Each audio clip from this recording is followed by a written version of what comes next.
Shalom saudara, sahabat yang dikasih oleh Tuhan.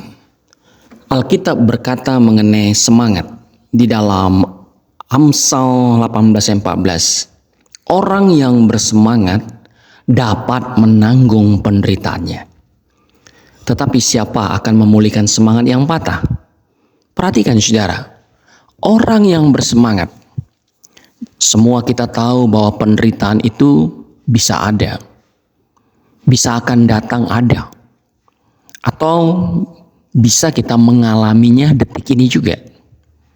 Tahu gak saudara bahwa penderitaan, apa ya penderitaan? Bisa berbentuk sakit penyakit, itu penderitaan. Dianiaya, dibully, itu penderitaan.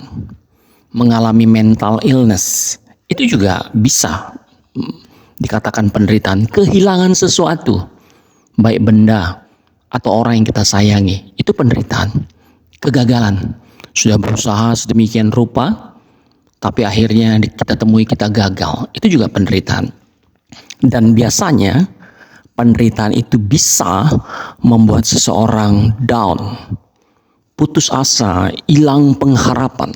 Ya, hilang pengharapan. Seperti tidak berarti, tidak bermanfaat, tidak berguna lagi.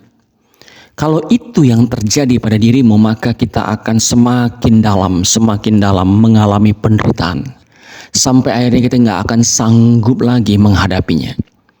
Jadi, jangan kita berpangku tangan, berputus asa, hilang pengharapan. Tetapi bersemangat. Karena semangat itu dapat menanggung penderitaan seberat apapun. Ya, semangat, gairah, bangkitkan semangat kita. Lalu saudara berkata, semangat gimana? Aku nggak punya uang, kesehatan aku nggak punya, kekuatan aku juga nggak punya, uang nggak banyak, kesuksesan dan keberhasilan aku nggak punya. Apa lalu yang membuat aku semangat? Saudara, yang membuat kita semangat harusnya bukanlah hal-hal yang sementara. Bukan hal-hal di dunia ini yang membuat kita semangat. Bukan kepemilikan sesuatu atau keberhargaan sesuatu. Bukan. Tetapi yang membuat kita semangat adalah Tuhan. Tuhan Raja Maha Besar. Tuhan yang besar yang dapat kita andalkan, yang berkata, kita biji matanya, kita permatanya, kita berharga di matanya, kita miliknya, kita anaknya. Itu yang harusnya membuat kita bersemangat. Karena Tuhan memberikan kepada kita masa depan yang indah, yang penuh harapan, masa depan yang hebat. Barangkali saudara di dunia ini mengalami penderitaan, kegagalan, kesusahan, kesulitan. Tapi tahukah saudara, ada tempat yang Tuhan janjikan kepada kita, di mana tidak akan ada lagi sakit penyakit, tidak akan ada lagi kegagalan, tidak akan ada penderitaan, bullying, tidak ada lagi segala macam kesusahan dan kesedihan. Tempat itu diberikan kepada saudara dan saya yang mengasihi Tuhan Yesus.